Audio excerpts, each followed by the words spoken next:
Hello and welcome to an all-new episode of Anime Brain Freeze. We are your delicious armor-clad hosts. I am John. And I'm CC. And when there's just too much cool anime to watch, we got you covered. Today we will whisk you away to a land of knights, demons, and other fantastic creatures in our review of the first two seasons of the 7 Deadly Sins. And then we finally return to the harsh battlefield known as The Kitchen and the dueling chefs of Food Wars to talk about that show's third season. Hope you brought some appetite for anime. We'll be right back.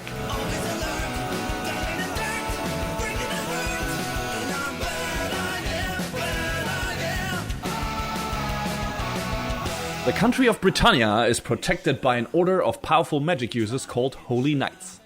Strongest among the ranks of these knights were supposedly a band of 7 warriors called the 7 Deadly Sins.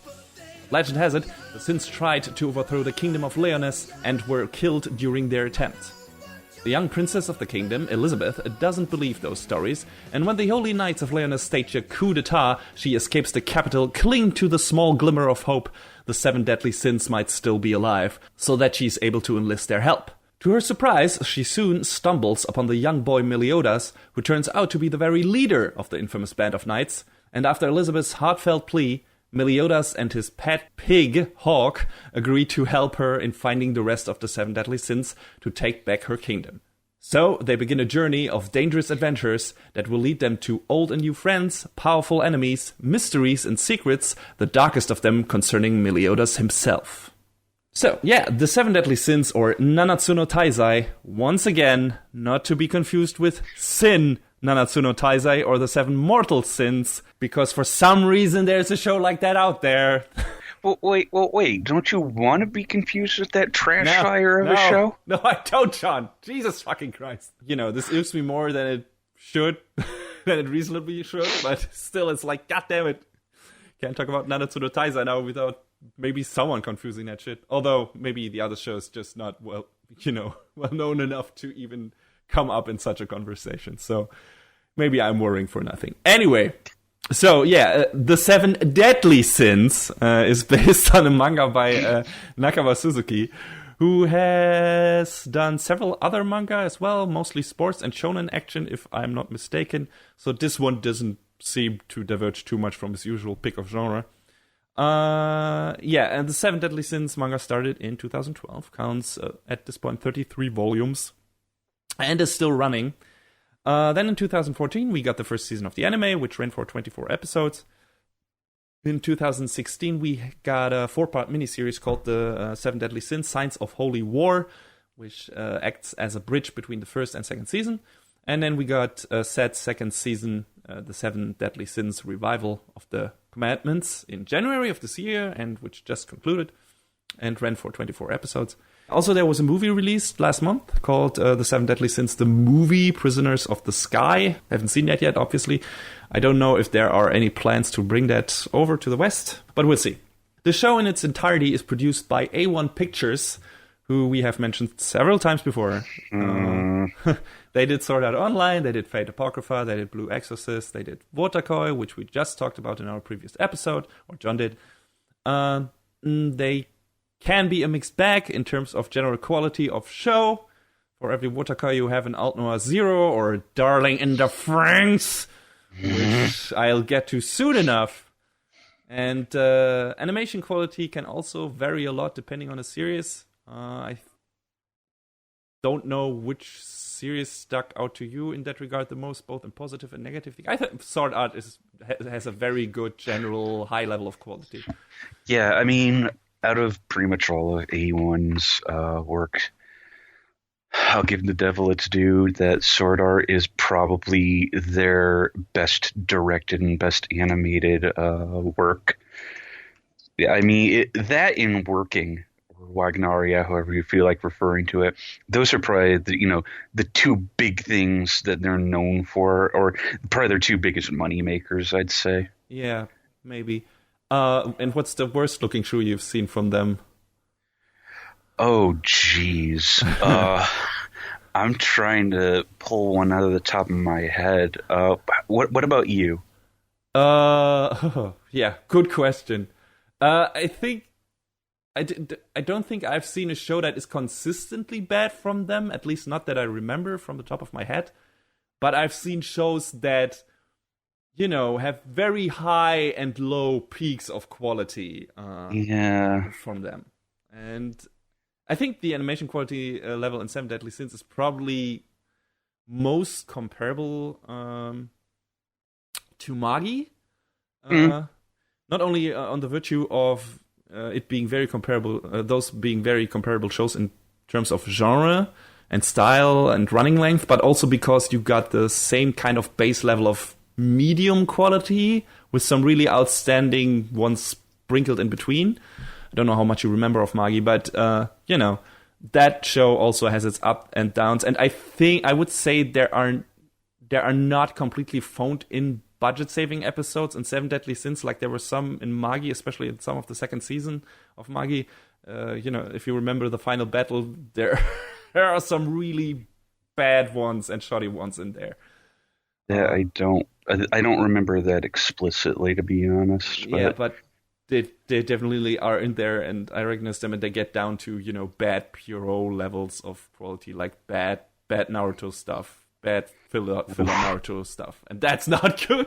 So yeah, like I said, A1 can show produced by A1 can go in either direction, especially if it's a longer running show, which I consider this one is, with 24 episodes.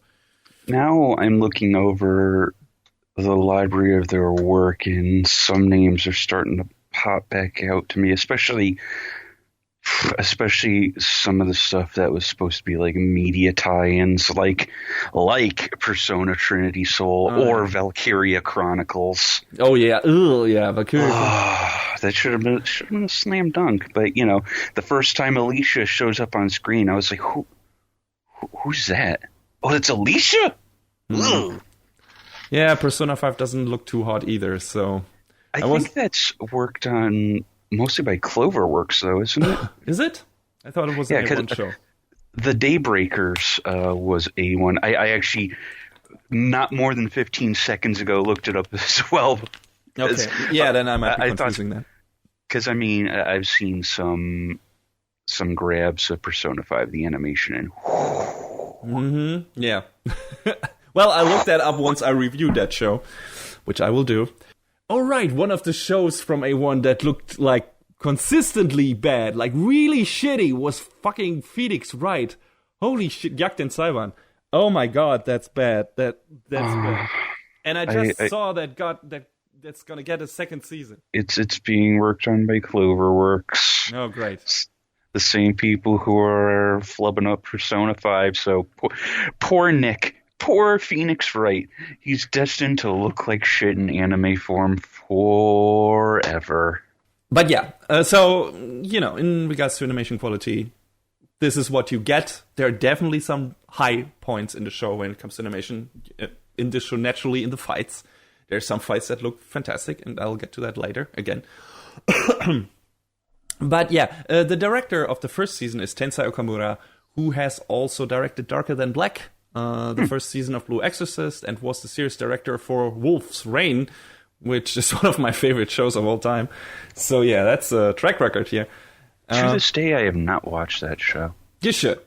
Also be warned, it's a downer. So I think it was on Toonami, or it was on Cartoon Network at one point. Like after Cowboy Bebop had its run, like, from the creator of Cowboy Bebop. I was like, oh yeah, okay, I'll check this out. And as the stupid young idiot I was like, man, this is boring, and I just never went back to it. So maybe I probably appreciate it now that I'm, only partially. Now that I'm slightly less stupid than I was when I was younger. I liked the show from the beginning. I was kind of put off by its, by its downer ending, or open ending, and but I rewatched it several times over the years, and I've come to really, really adore it. So there you go. Also, only part of the creators of Cowboy Bebop. I'm just going with how it was advertised. Yeah. I think the writing staff came over to Wolf's Rain, and the director Shinichiro Watanabe. The next thing he did was Samurai Champloo, I think. So let's put up there. But yeah, anyway, a different show. But yeah, he Tensai Okamura has also done storyboards for a bunch of other shows like the aforementioned Magi and Full Metal Panic, and was a key animator for several older movies and OVAs. I don't know if you've watched some stuff from the 80s. Maybe... Hit me with some names. Yeah. Demon City Shinjuku, Mobile Suit Gundam Stardust Memory, and The Dagger of Kamui. If those names maybe ring a bell, he has worked on some of the some older movies and OVAs. He's a veteran, and for the miniseries, he handed reins over to Tomokazu Tokoro, who was an episode director and storyboard artist on the first season. He was also director of Haibane Renmei and key animator and storyboard artist for a bunch of other stuff. And for the second season, the director's seat moved again, this time to Tashiki Furuta, who again was a storyboard artist on the first season, but also on Love Live and Haikyuu, Dragon Ball Super, Tiger and Bunny, and also episode director on some of those and other shows as well. I don't think, just in terms of tone and pacing and general feel of the show, the switch is really noticeable. I assume the show is sticking very close to its source material and doesn't really diverge from that, or leave enough room to, put some very noticeable distinctions in there when it comes to those directors.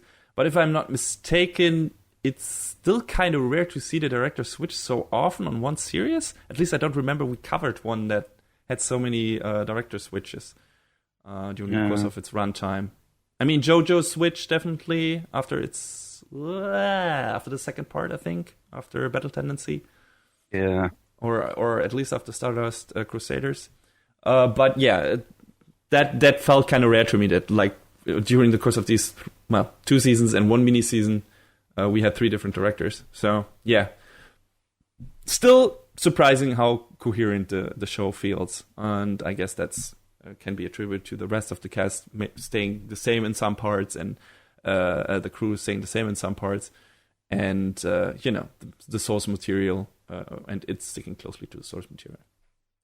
So yeah, 7 Deadly Sins is as classic shonen action as you can expect. You get a bunch of colorful characters, you get a lot of hand-to-head combat with a lot of flashy special attacks, probably just as many destroyed buildings and boulders as in Dragon Ball.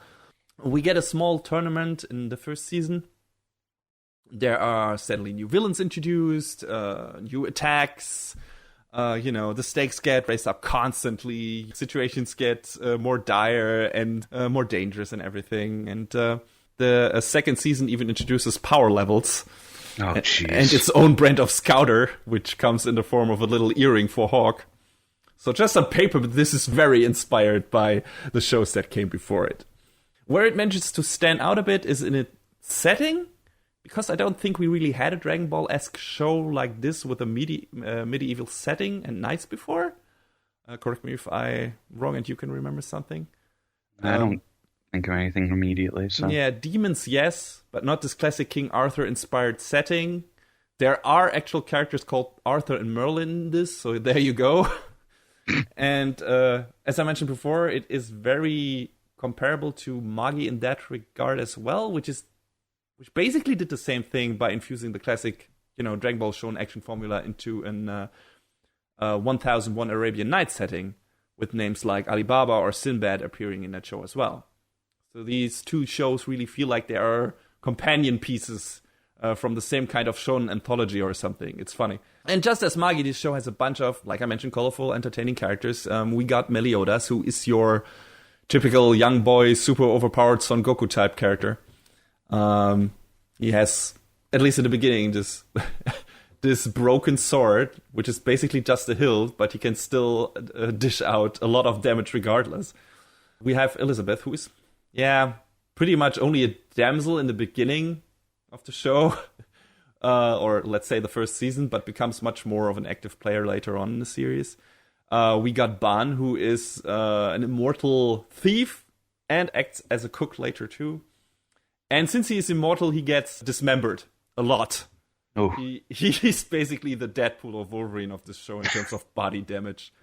It gets really ridiculous. Like, at some point, he's like, why are you alive? What is happening? That's not how it works. God damn it. Are you Cell? We also got Diane, who is a girl giant, which is also a pretty rare thing, and also super interesting. And also, she's maybe the most sympathetic character in the show. Like, I really like her a lot. Diane is great. And we also got King, who is a member of the fairy folk and has this giant spear he can command with his will and hand movement.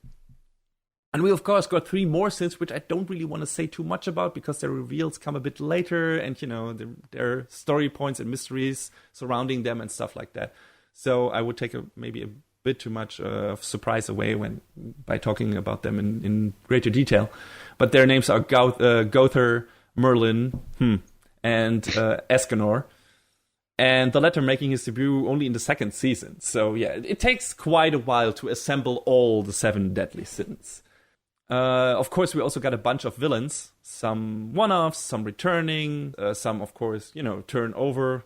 Good old Piccolo and Vegeta style later to the heroes as well. Switch allegiances and everything for one reason or another.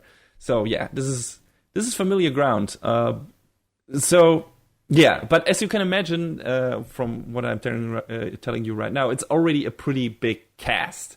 And it gets much bigger in its 2nd season, which, just like with Overlord, is kind of a problem for the show, because there are just some instances of character overkill, especially in the 2nd season. Like in the 1st season, we get a pretty straightforward story of Elizabeth and Meliodas searching for the other members of the Sins, and then, trying to retake the kingdom. But in the 2nd season, for several different reasons, the main cast of characters splits up, and each set of them is going off having their own little adventures before they rejoin later. Which introduces, like I said, a bunch of new characters and can make the series feel a bit overstuffed and unfocused at times. Because, the perspective shifts a lot, and we got a lot of characters we have never heard about before and who are, like, introduced without much fanfare, and like, oh, here are these characters. And it doesn't help that a lot of those characters don't really matter in the long run, at least until now, and are just thrown in there for good measure, or, to make some things happen in the plot, or to be killed off at a later date, which feels a bit like a shame. Some of these characters, just considering their design and what they maybe have in what relation they have with some of the other characters, feel like there should be more to them, and there really isn't. I mean, for some there still could be, but some of those characters just, here they're introduced and they're gone again. And it's like, well, okay, that feels like wasted screen time to me. And yeah, it was just noticeable in the 2nd season. It doesn't get so bad that it really bothers me, where it's like, Jesus Christ, just get to the point already, because the show is very well paced. Like, this plot is moving along steadily, and even when the characters split up, they, each their story matter to their personal character development. It's just like, it feels at some point, maybe you could have done that with the other main cast members instead of all these side characters that you're introducing. But yeah, still, there is definitely also some good character development resulting from that. And, like the stories with Ban's father and Diane's mother in there. And yeah, so it's not all bad, or, just real bad in general. It's just a noticeable detracting factor. I think the most fun Seven Deadly Sins gave me was with its fights and our main crew interacting with each other.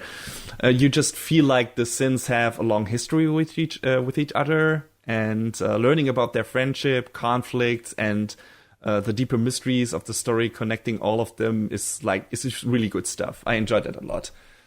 And there is this nice tradition that every big story point is kind of like in One Piece, is bookended with a feast where they all drink and eat together and talk amongst each other. It feels like one of those cooking skits in the Tales of series that enriches, endears you more to these characters and enriches their character relationship and your perspective on that. And the show has that a lot, and it's great seeing those characters just doing normal life stuff instead of battling for their lives the entire time. And I appreciated that. I like that about the show a lot.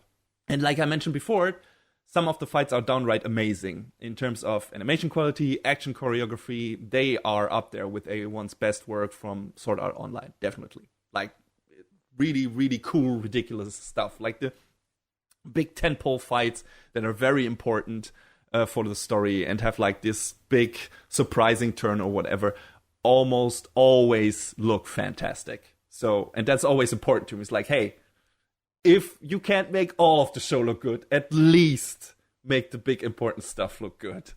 I mean, that's how I could, stick with Naruto so long, because I knew, okay, if we get to the point where some really important stuff happens, the show will look amazing. And it does. And so does Seven Deadly Sins. So that's good. And there are also a lot of twists and turns to the story. Some pulled off better than others. But yeah, especially in the second season, we get a lot of surprising revelations that lay a good groundwork for the third one, which I'm very much looking forward to at this point, especially since there is like a kind of worrying development for one of our main characters. And it's like, oh, where will this go? And this is concerning. And I mean, we had that several times during the show, but this time it feels like, okay, this could turn into something really bad. So we'll see what happens. And that's cool. That's like, gets me excited for the next season. And I want to see where it goes. Now, just as a warning, if you have a problem with grabby, pervy anime protagonists, Meliodas is kind of one of the worst in that regard. Oh boy. He constantly fondles Elizabeth, which actually makes him more of a Muten Roshi than a Goku now that I think about it.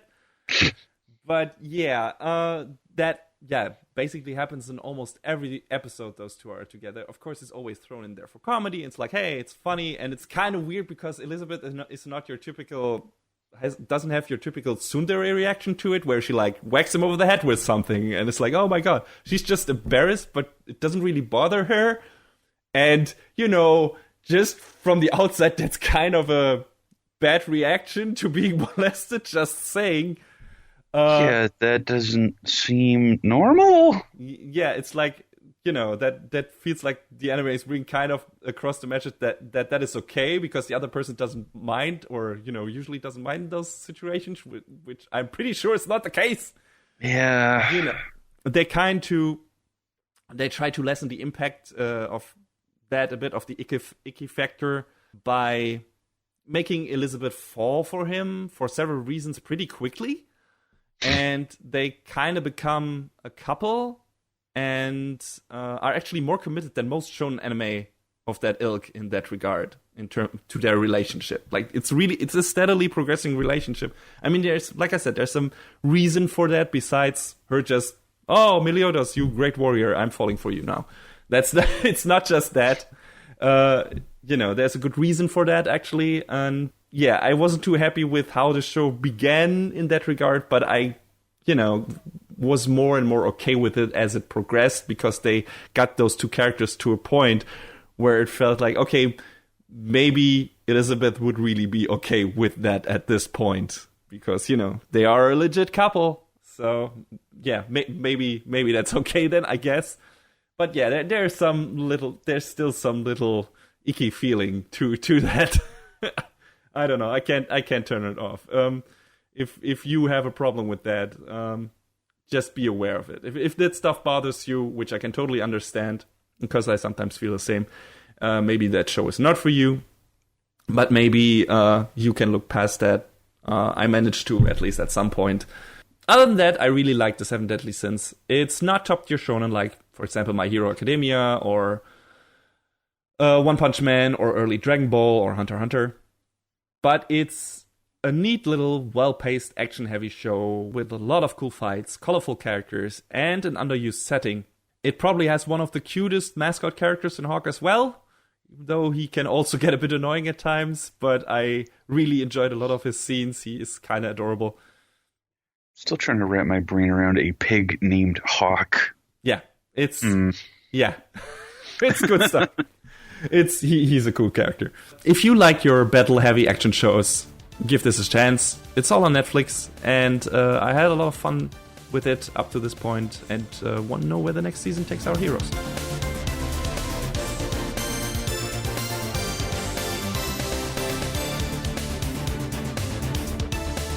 right, so next it's time to get back in the kitchen and watch some Food Wars. So we're back with Food Wars, the third plate. And our story continues as the Moon Festival begins at Totsuki Academy. Everyone's favorite, Soma, sees this as an opportunity to try and muscle in on the Elite 10 like he always does.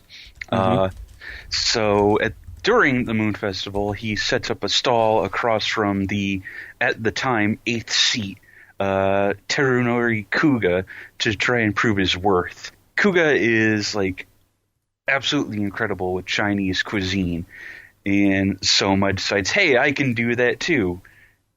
Kind of, sort of.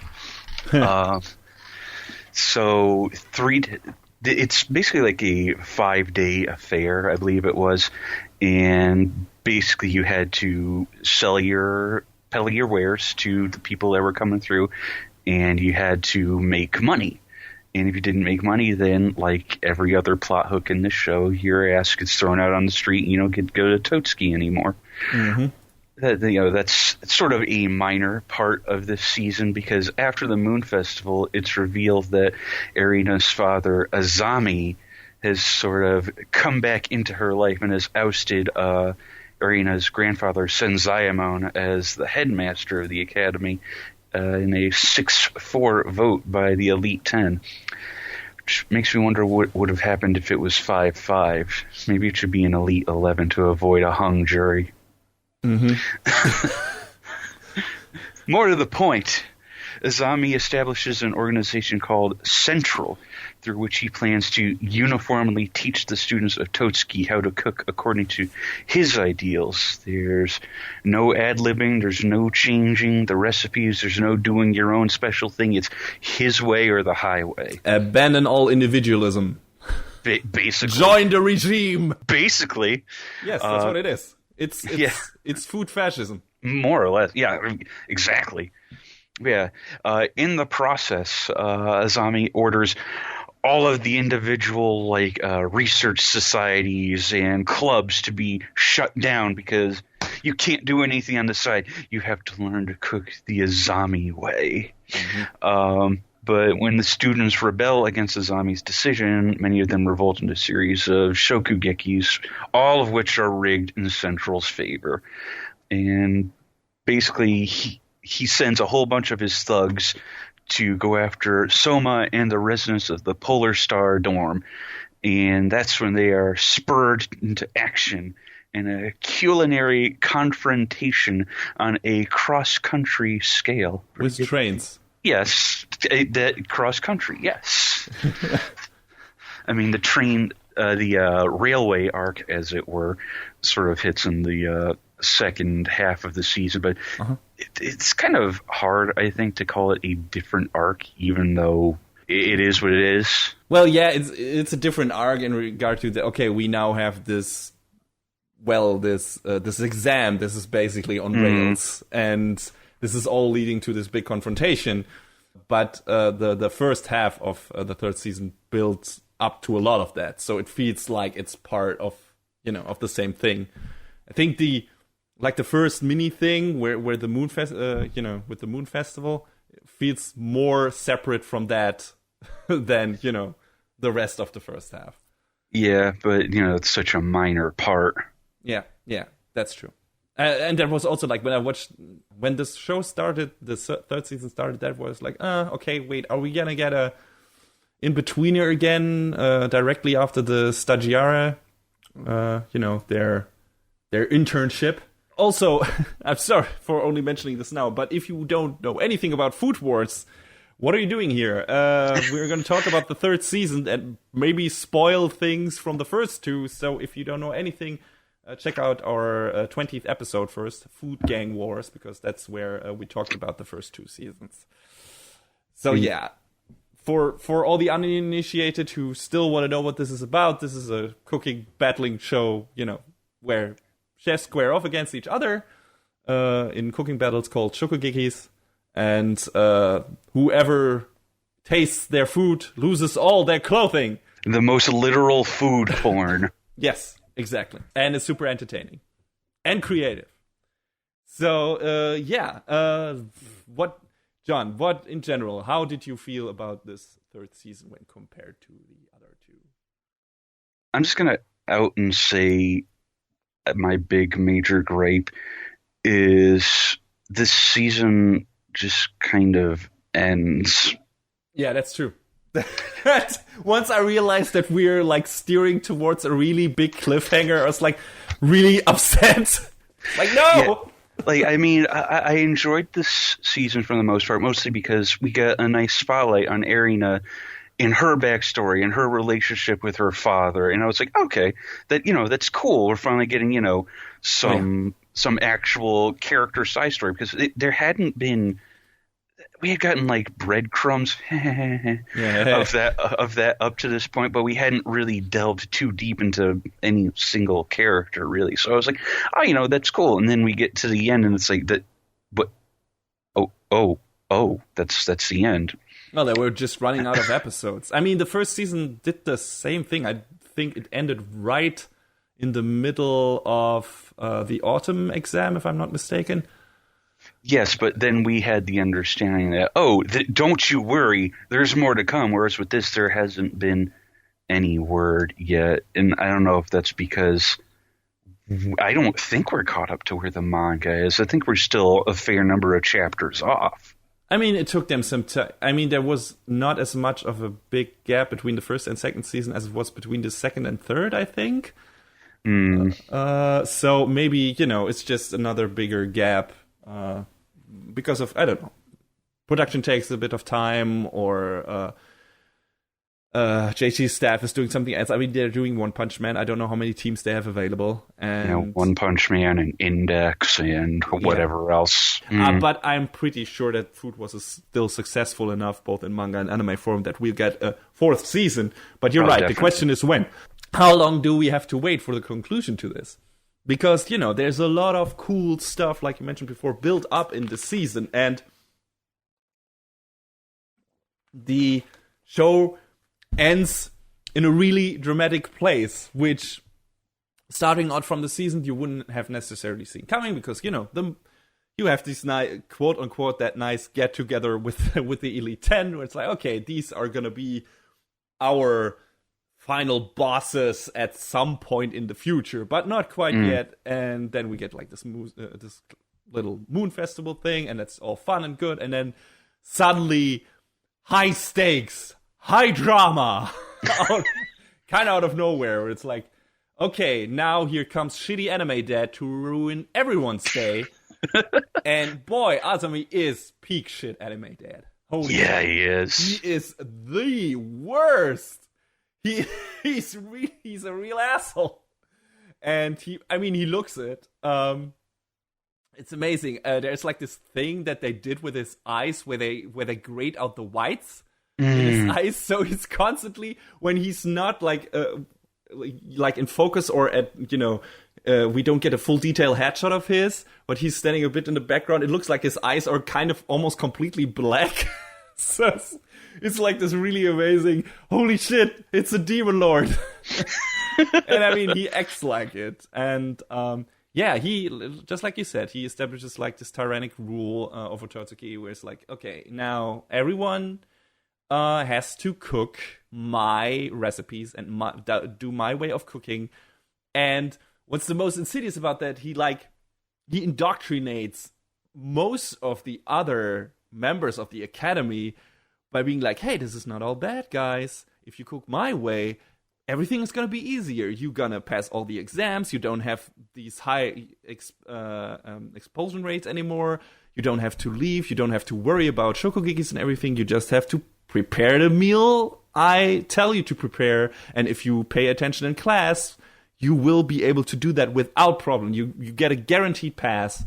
And, everything is fine. You can graduate with fanfare and no problem and everything.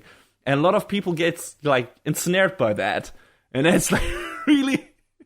so much of this feels like, oh my god, this is like World War II dad. He's Dad Hitler. I don't fucking... Holy shit. It's the third Food Reich. I don't know. But it's, of course, it's all in good fun. It's not like, oh my god, this is getting too dark and too serious. No, that's not what this show is. It's just, Food Wars is so good at taking itself seriously when it matters and making all that stuff feel really important. And all the food battles really important. All the stuff, there's a part later in the series where some characters get basically eliminated and expelled. And I heard myself uttering the phrase, when some other characters show up, thank God they're still alive. Because it feels like the other characters were killed. Because that's how the show sells it. And that's how it feels. And the fact that that worked is amazing. Because, this is only about a show of people, like, preparing food and then having other people taste it. And, getting an orgasm. And, it's amazing. And I always marvel at how good Food Wars is when it comes to taking that standard shonen formula and putting it in this weird setting and making it better. And I get that feeling a lot during this third season. I felt like in the beginning, I don't know if you felt the same, it got maybe a bit too stale when it came to like the food tasting scenes. Like in the first two seasons, it felt like we had a lot more stronger visual, let's call them visual metaphors. It feels like they're too, I don't know, not subtle enough for that. But yeah, let's call them visual metaphors for, what happens to these characters once they taste the food and what happens to the cooks who prepare it. It feels like the first two seasons had a bit stronger visuals for that. So I was a bit worried, but then we get to the second half of the third season, and we're right back into crazy mode. Like, I think the strongest thing in the first half was Soma turning from a cat into a lion when he challenges Kuga. Yeah. I still thought that's cool stuff, but we didn't get enough of that. And then with the second half starting, we get martial arts battles, we get fucking, chicken Soma. We get eels flying everywhere, and ancient warriors. Erina is Jeanne d'Arc. I think it's so much crazy stuff. And they even call her as such, yeah. The Jeanne d'Arc of the kitchen. It's like, yes, what? Okay, yeah, it's really good stuff. I was laughing so often because of some of the imagery in this show, because it's so creatively on the nose and stupid and funny, and I loved it. I love the show for its creativity when it comes to dumb shit. It's really good. But not only the visual metaphor stuff, I think we also got, like you said before, some nice character development in the show, especially in regards to Erina, and also to Soma as well. And some of the side characters too, like, which we haven't learned really anything about before. Like, there's a bit about Ishiki that's interesting, that, brings a bit more light to his past. And we learn a bit about the Elite 10, not too much, but a bit here and there. But I think the most interesting stuff is Erina and her dad. I think in part this is Erina is the main character of this third season. Yeah, definitely. Some of the most important developments are directly related to her and, caused by her actions and her development and everything. And that's really cool to see that character come into her own and become an important member, making connections to our other main characters, which I hope would happen, but I didn't really know when and how. And it's just cool stuff. And her relationship with her dad is this nice juxtaposition to the relationship between Soma and his dad, because Joichiro Yukihira is good anime dad, maybe a bit shitty because he's a bit of a jokester and he likes to mess with his son. He's like, I'm just a better cook than you, and I'm what is this the only meal you did? Oh, I'm disappointed. It's all in good fun, and Soma knows how to take it and everything, so it's not really bad. He just comes across as a good guy, while Azami really doesn't. And it's nice to see those two relationships opposed to each other, or highlighted along each other in this season. I don't know, how did you feel about those two dynamics? Yeah, I hadn't really thought of that before you said it, but it makes a lot of sense because, like you're saying, Joichiro is constantly needling Soma. Oh, how many times have you lost to me? And Soma's like, yeah, shut up, old man. Yeah, but he knows that it motivates him. It's not like a form of abuse or anything. He was, okay, Soma needs it because he needs to be pushed and he wants to be as good as I am. And it's always with, a winking eye and everything. So it's all good. He is a cool character, and he also has a relation to Erina, which is also really important for the later parts of the show. And just in general, how the story progresses between these characters and how much, actual character development they manage to put into such a ridiculous show with such a ridiculous premise is amazing to me. It's like, okay, I'm really endeared to these characters, and those characters matter to me, and what happens to them, and I want to learn more about them. And I didn't expect that when the show started out, and that lady tasted in the restaurant and got honey all over her boobs and everything. And yeah, it's good stuff. It's really good stuff. Yeah, speaking of the fan service in this show, if you are worried about this, because, oh no, is this going to be like, oh my god, maybe you're not worried and you're looking forward to that because of that. But if you're worried, like, oh no, this is only going to be a boob show, and this is only, just an alibi to undress the ladies. No. This is equal opportunity ecchi. Because the men are getting undressed as well. A lot. There's a lot of naked flesh on both sides. So don't you worry. This show knows what it's doing. Like I said, in the second half of the third season, that stuff gets really creative again. And just in general, not only the food tasting scenes, but also some of the other stuff is so effing ridiculous. Like, I think there's a scene where some members of a club, the sumo club, I don't know what it's called, but those guys look like sumos. I don't know what food they prepare. Their club gets shut down and they get fucking crucified. And I was like, what? What is happening? Why? Don't worry about it. It's not symbolic at all. But yeah, it's great. All of the story and the theme of this season is like, okay, here's this clash between uniformity and this uniform way of cooking, and elite gourmet food has to be this one way, this one vision by this one character. And we later learn why he is that way and why he's doing that, but it's still a really misguided way and completely opposed to what should be the goal here and of the goal of the academy. Because that is all about the individualism and becoming your own chef and, making your own style of food and infusing it with your own personality and everything. And always striving for new and creative ways to prepare food. So those two ideologies clash. And, of course, there are a lot of battles to be had. A lot of dramatic battles. Like I said, the stakes get up really high. All the research societies are in danger. And the club members later too, and Erina is in constant danger to be basically taken in by her dad and being used for a sinister goal because she has like this ability of the god tongue to taste food really well and everything. And they also get really creative with evolving the form of combat. We get what do we get? We get Team Shokugekis later on. We didn't really have that before. That's really cool, and we're basically still in the middle of that. It's like the show is always just like its main character trying to do something new with its formula, and that's cool. I really appreciate that when a shonen show doesn't completely stick to its guns the entire time, but tries to evolve and tries to do some things with with the rules that it established. And it's cool stuff. Not many shows can successfully manifest that, but I feel like Food Wars is like one of the few that does it really well and keeps itself interesting for it. Mm-hmm. Yeah, exactly.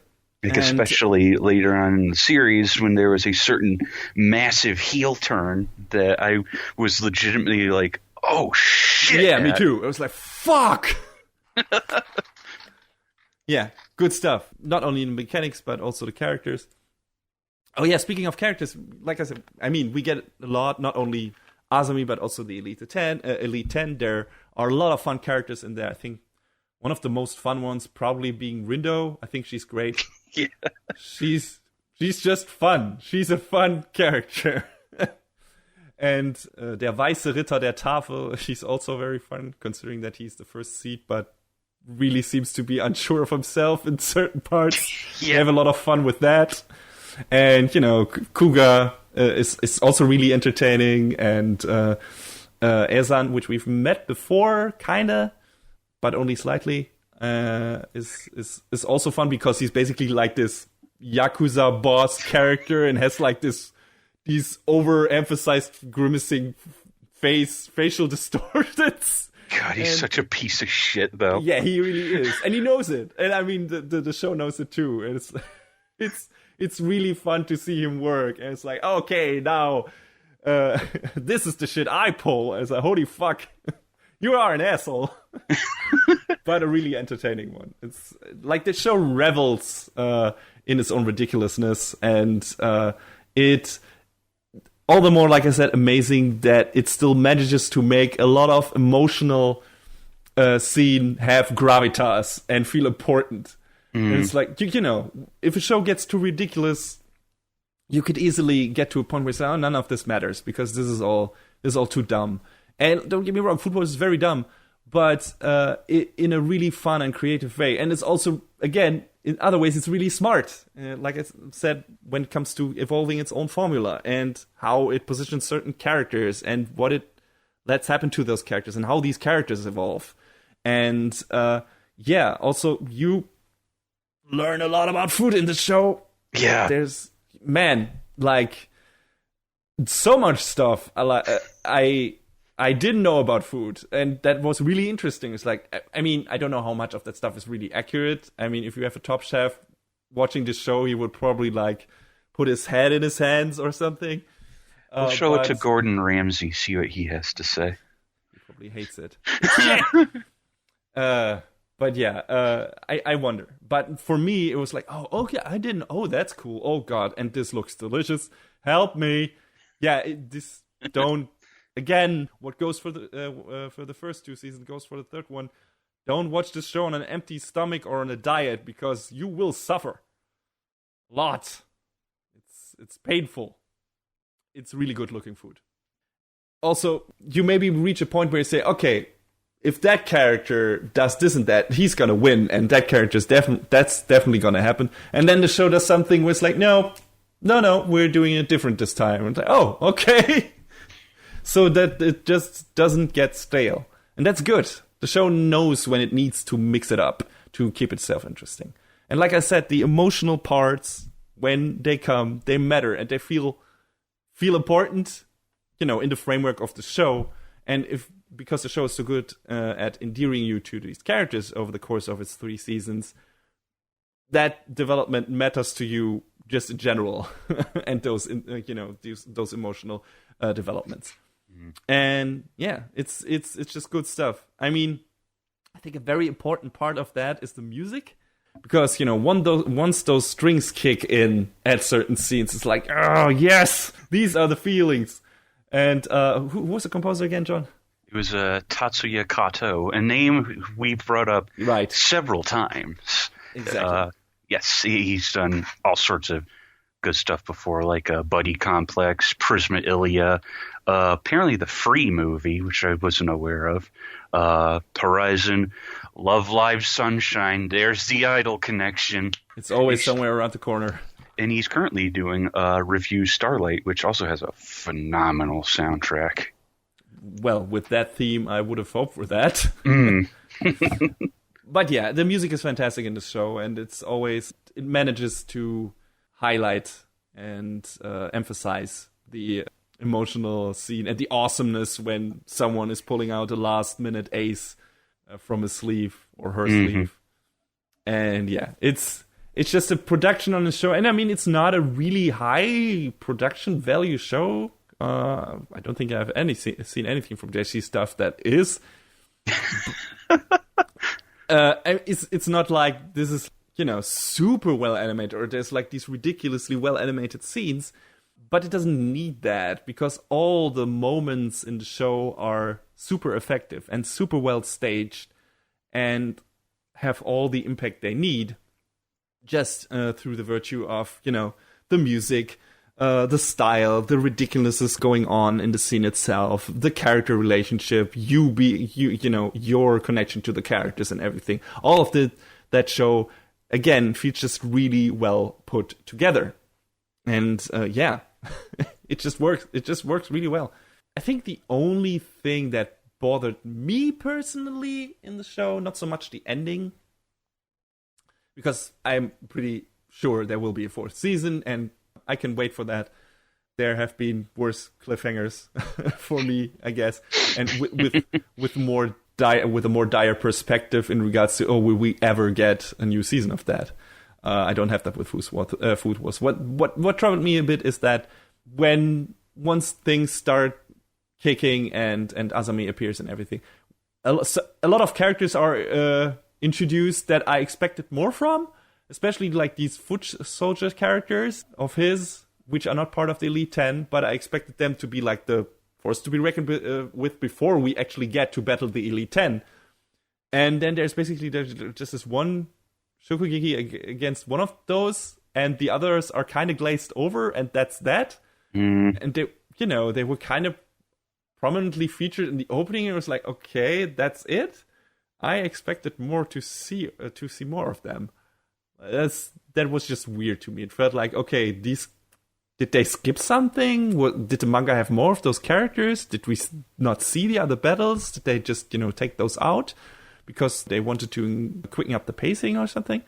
I don't know. It just felt like, okay, these characters were just thrown in there for good measure. Like I mentioned in the review of Nanatsu no Taizai, like in the 2nd season, just to stuff out the character roster for one reason or another, and weren't really that necessary. But yeah, aside from that, I thought this was a great 3rd season. Definitely. What are your overall thoughts? Just excluding the mean cliffhanger at the end. I think this is a series, with the exception of a couple of characters, that goes out of its way to make you like its entire cast. Because, I mean, obviously, you know, characters like Azon and Azami are just like, boo. But everyone else, it's just hard to not like them. Like, there was... During the brief part of the Moon Festival, there is one scene where it's like, oh, it's all the warriors coming together. And that was probably one of my favorite parts of those early episodes. So, just seeing everyone being like, yeah, and just hyping each other up and getting together and doing the thing. And you're like, these are all really good friends. It's great. I liked it a lot. Yeah, I also feel like the show is really putting an emphasis on especially the connection the characters in the Polar Star Dormitory have formed, and how important that is for the fights that happen in the later part of this 3rd season, and the connection these characters forms, and especially to Erina's development. When she gets integrated into that group, how that changes her and helps her become someone else. And I really appreciated that. And like you said, when all those characters work together to achieve a specific goal, it's great. Like, the setup for the team battle and everything, and you can't describe it as anything else as a cooking jam session. That was also fantastic. It was like, damn, yes. That's just cool. All the kids trying to get Erina, hey, why don't you taste my food? Taste mine, no, try mine. That was also good. Like, the series has so many high points when it comes to character interactions. And it's just filled to the brim with fun and amazing people that you want to spend time with. And that's very important to keep you going for a rather long series. I mean, how many episodes do we have at this point? This season had 24 episodes. How many? Including OVAs, I think we've crested over 60. Yeah, so there you go. It's quite a time investment. So if you haven't dived into Food Wars yet, I would say it's totally worth your time, even if you think, 60 episodes, that's a bit a lot for a show with such a premise and, the edgy stuff and everything. I urge you to give this a chance. It's good stuff. It's not only good stuff, it's great stuff. Like, it's probably one of the best shonen shows I've ever seen. Not classic shown like you would expect it. I mean, there's no literal hand-to-hand combat. There is a metaphor for that uses hand-to-hand combat, but that's not really what happens. But yeah, I think everything about that show is super fun and entertaining and well-paced, and yeah, always manages to surprise you and bring you joy in a new way. So definitely, if you're not checking this out, I think you're missing out, really. And yeah, I'm looking forward to a fourth season, definitely. John, do you have anything to say in conclusion? I think you hit on all of it. Just win season 4, man. Exactly. So yeah, like I said, in regards to this third season alone, because we have already talked about the first 2 in another episode. In conclusion, the drama, the stakes, I think the show upped itself in all areas. At least in the second half of the third season. I loved it. And I'm super hungry now because I was thinking about the food in the show while talking about it, and I want to eat it all. So we have to end this here, or I'm going to bite into my fucking microphone. So if you love ridiculous shonen anime, or anime in general, or hell, just food in general, go watch Food Wars. It's a blast. I can't imagine how the show can outperform itself yet again after this season, but I'm so looking forward to finding out if it's able to pull that off. Until then, have a good day and enjoy your fucking meal.